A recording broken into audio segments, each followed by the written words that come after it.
Olá, alunos do IFSU, Instituto Federal Sul-Rio-Grandense, Campus Pelotas. Bem-vindos à nossa disciplina de Matemática Discreta e Matemática Computacional. Vamos falar um pouco sobre conjuntos, lógica matemática, sequências numéricas, estruturas de dados, grafos, ou seja, tópicos que fundamentam a disciplina de Matemática Discreta. Falaremos sobre noção intuitiva de conjunto, relação de pertinência, conjunto vazio, conjuntos numéricos, diversas relações entre conjuntos, conjuntos disjuntos, complemento e suas propriedades, conjunto potência e cardinalidade. Iniciando com conjuntos, existe uma definição precisa para conjunto, mas não será abordada nessa disciplina. Uma noção intuitiva é que conjunto é uma coleção de objetos abstratos ou concretos, que podem ou não ter uma propriedade em comum. Esses objetos são denominados elementos. Para descrever esses objetos, envolvemos os elementos entre chaves. Primeiro exemplo, conjunto V formado pelas letras A, E, I, O, U, ou seja, esse conjunto tem uma propriedade em comum, são todas vogais. O próximo exemplo, conjunto M, é formado por números primos, que inicia pelo número 3 e encerra pelo número 13. O próximo exemplo, conjunto C, já tem elementos misturados. Eu tenho letras, letra A, letra K, números π, o número inteiro 2 e o número 3,78.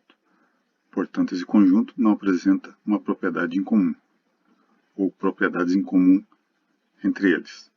A relação de pertinência muito utilizada é de pertence ou não pertence. Por exemplo, o elemento A pertence ao conjunto V. O elemento B não pertence ao conjunto V. O número 7 pertence ao conjunto M. O número π pertence ao conjunto C. O número 4 não pertence ao conjunto C.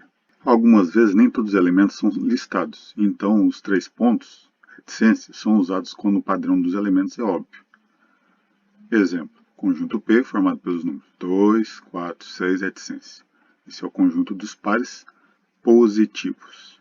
Outra maneira de escrever um conjunto é caracterizar todos os elementos por meio de uma propriedade ou propriedades. Por exemplo, o conjunto S, formado por 10, 11, 12, reticência, 78, 79. Pode ser escrito como todos os x pertencentes aos inteiros, esse Z é o conjunto dos inteiros, esse 2 pontos é tal que. Então, x pertencente aos inteiros, tal que x é maior que 9 e menor que 80. Ou podemos escrever que conjunto S é todos os x pertencentes aos inteiros, tal que x é maior ou igual a 10 e menor ou igual a 79. Existem outras maneiras de descrever esse mesmo conjunto S. Definição. O único conjunto sem elementos é o conjunto vazio, denotado por duas chaves ou o zero cortado por uma diagonal. É o conjunto vazio. Exemplo. Se A é formado pelas letras A, B, C, D, E, o que é o conjunto B, formado pelos elementos que pertencem a A, tal que X é uma letra grega. Bom, esse conjunto é o conjunto vazio, pois se X pertence a A, o X só pode ser um desses elementos, e nenhum desses elementos é uma letra grega. Repare que vazio designa o conjunto vazio. Se escrevemos conjunto formado pelo vazio, tem outro significado. Este é o conjunto que tem um único elemento, e este único elemento é o conjunto vazio. É conveniente darmos nomes a alguns conjuntos numéricos, utilizando notações universais. Primeiro conjunto dos números naturais, ou conjunto dos números inteiros não negativos. Z, o conjunto dos números inteiros, Q, racionais e irracionais. R, conjunto dos números reais. Poderíamos acrescentar aqui o conjunto C, que é o conjunto dos números complexos. O número racional é todo número que pode ser escrito na forma de quociente, da forma inteiro sobre inteiro. Podemos escrever esse número na forma fracionária, 3/5, pode ser um inteiro, basta que divida por 1, pode ser um número decimal, ou pode ser uma dízima periódica. Então, todo número racional ele pode ser escrito de qualquer uma dessas 4 formas: fracionária, inteiro, decimal ou dízima periódica. Quando nós temos números que têm infinitas casas decimais que não se repetem, esses números são os números irracionais. Neste caso, o número π, raiz de 2, raiz de 3, raiz de 5, raiz cúbica de 4, raiz quinta de 7. E aqui abaixo, uma representação do número π com 488 casas decimais que não se repetem.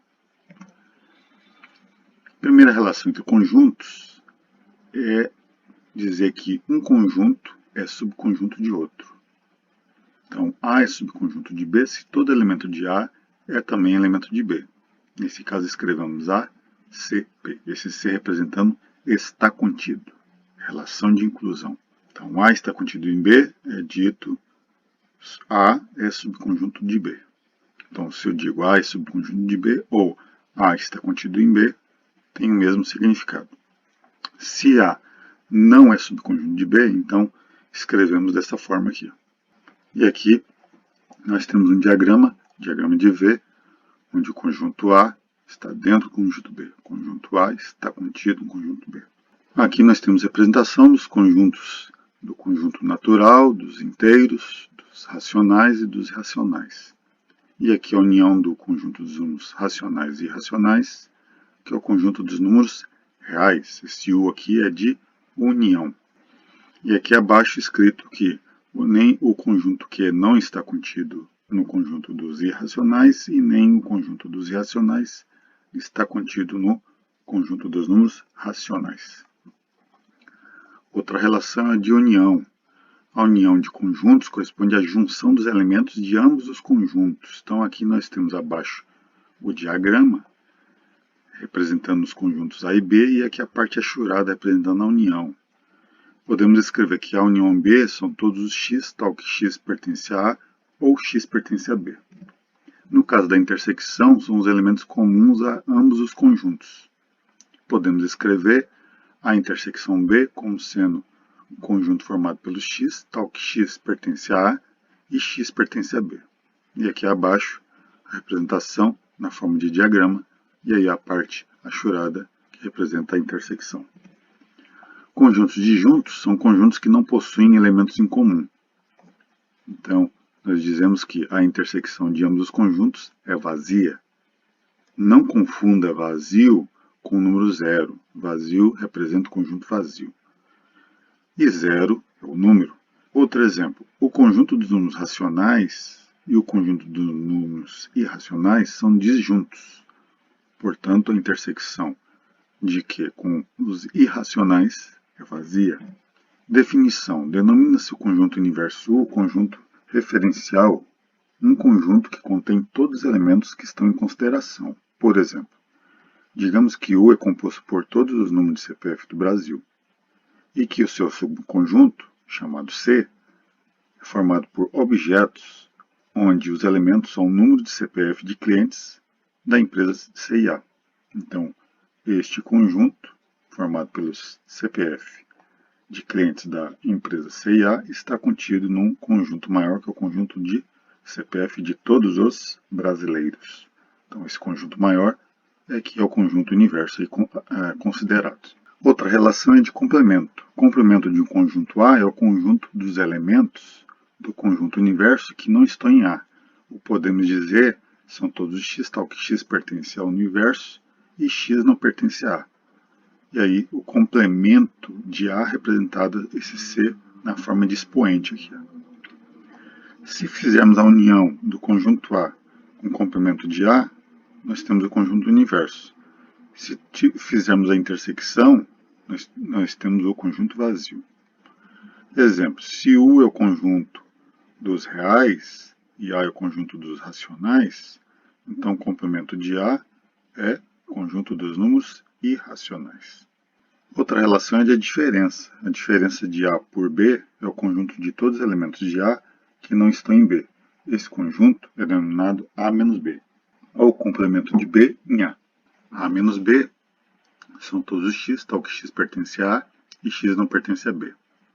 Exemplo, considere os conjuntos. Conjunto A, formado pelas letras A, C, E, G, e o conjunto B, formado pelas letras B, D, E, F. Então, encontra as diferenças, que seria A menos B. Todos os elementos que estão em A, mas não estão em B. Então, nós temos aí as letras A, C, G.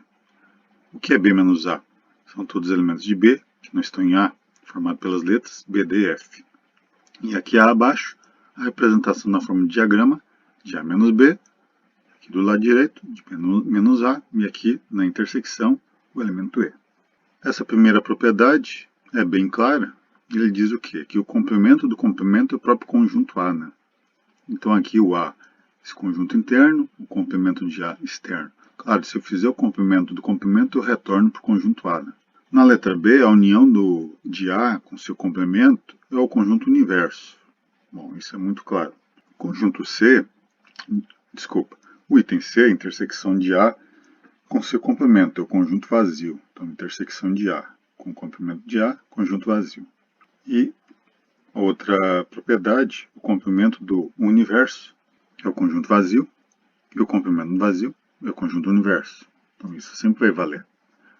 E por último, última propriedade, a diferença de A menos B pode ser interpretado como sendo a intersecção de A pelo complemento de B. Isso pode ser visualizado, uma ideia intuitiva, nesse diagrama aqui abaixo. Então, nós temos aqui, primeiramente, conjunto A e aqui abaixo, o complemento de B. Se fizermos a intersecção, nós temos essa parte pintada aqui, que é exatamente o A menos B. Conjunto potência. Se A é um conjunto de todos os subconjuntos de A, denomina-se conjunto potência de A.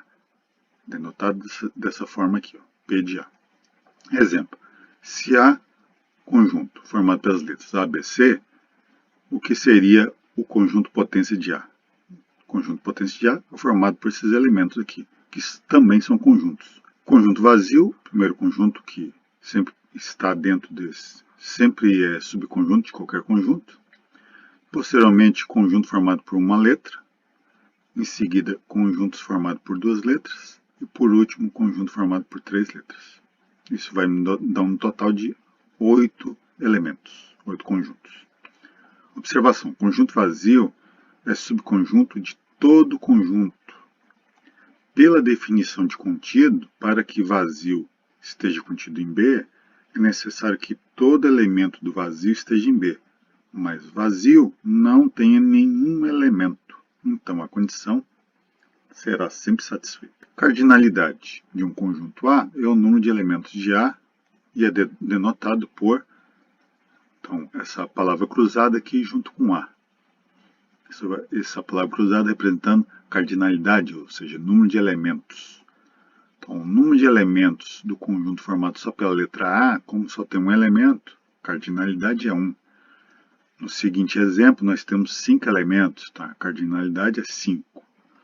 No seguinte, a cardinalidade vazio é sempre 0.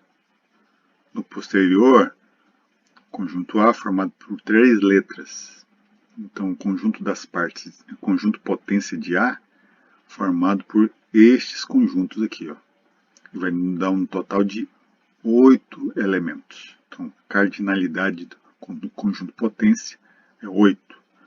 De forma geral, se A é um conjunto finito e a cardinalidade de A é N, então a cardinalidade do conjunto potência de A é igual a 2 na N. Por exemplo, se o N é 3, tem 3 elementos, a cardinalidade é 2 na 3, que é 2 vezes 2 vezes 2, que dá 8. Se N é 4, a cardinalidade é 2 na 4, que é 2 vezes 2 vezes 2 vezes 2, que vai dar 16. E assim por diante. Cardinalidade da união é igual à cardinalidade do conjunto A mais a cardinalidade do conjunto B menos a cardinalidade da intersecção. Por exemplo, conjunto A formado pelas letras A, B, C, D, conjunto B formado pelas letras C, D, E, F, G. Temos que a intersecção formada somente pelas letras C e D, então, portanto, a cardinalidade é 2. A cardinalidade da união, aqui reescrevendo a propriedade acima e substituindo os valores, então nós vamos ter 4 mais 5 menos 2 aqui, o 2 que é a cardinalidade da intersecção, Fazendo essa conta, nós temos como resultado 7. Bom, mais 7 é exatamente o número de elementos da união. Se você juntar os elementos do conjunto A com os elementos do conjunto B, a união vai observar que tem exatamente 7 elementos. E assim encerramos a nossa aula.